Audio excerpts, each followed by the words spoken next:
On weekday mornings, two healthy activities, exercise and sleep, compete with each other for time, researchers say. As exercise increases, sleep decreases among those who wake up early to work out before heading to their jobs, the study authors report in the journal Sleep Health. At the same time, getting some exercise versus none during the day also helped people to sleep better.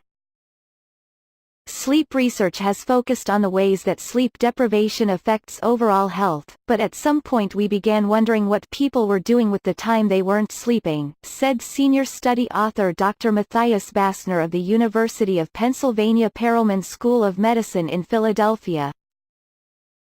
The American Academy of Sleep Medicine and the Sleep Research Society both recommend 7 or more hours of sleep per night, yet more than a third of adults in the U.S. say they sleep less than that. We all have 24 hours in a day, so for the people who only sleep 5 or 6 hours, are they doing a healthy behavior or sitting in front of the TV eating chips? Bassner said in a phone interview. We've been trying to identify activities that could be traded for more sleep. Bassner and colleagues analyzed American Time Use Survey data for nearly 48,000 working men and women interviewed on a weekday between 2003 and 2016. As part of the survey, participants logged how they spent their time in the previous 24 hours. Researchers found that people spent most of their time working and commuting. About 17% said they had exercised in the last 24 hours. Overall, long work hours were associated with both short sleep and low exercise rates. At the same time, those who exercised slept an average of 15 minutes less than those who didn't. In fact, sleep time dropped as exercise time increased.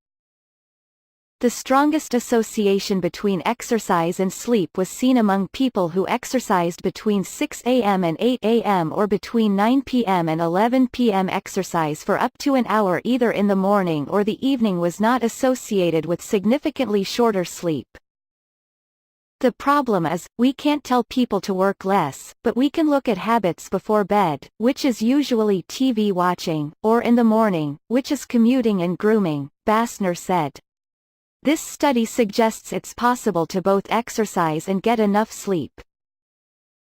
Bassner and colleagues were surprised to find that in contrast to previous advice about not exercising before bed, those who got physical activity later at night seemed to still get plenty of sleep. Instead of harming sleep, exercising during the day, even if close to bedtime, might help people to sleep more deeply or fall asleep sooner, he said. This probably depends on personality, too, and whether someone has an early or late circadian preference, he added. An owl who is likely to go to bed at 1 a.m. might exercise well at night, and the lark who wakes up at 5 a.m. anyway might exercise before work. Family income and education levels influenced sleep time as well. Generally, those who earn more and have higher education tend to get less sleep, but they're also more likely to exercise.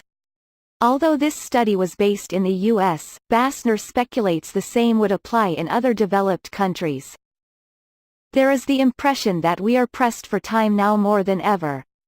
This is probably due, in part, to exposure to more time-wasting things like social media. Nevertheless, clearly for many people there is a perceived choice between healthy behaviors, said Sean Youngstedt, a researcher at Arizona State University in Tempe who wasn't involved in the study. A limitation of using American Time Use Survey data to study exercise and sleep, he said, is that sleep includes lying in bed and resting, which could skew the results.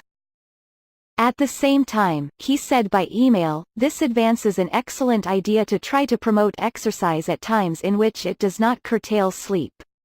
Offering exercise opportunities at work would probably facilitate healthy and more productive workers.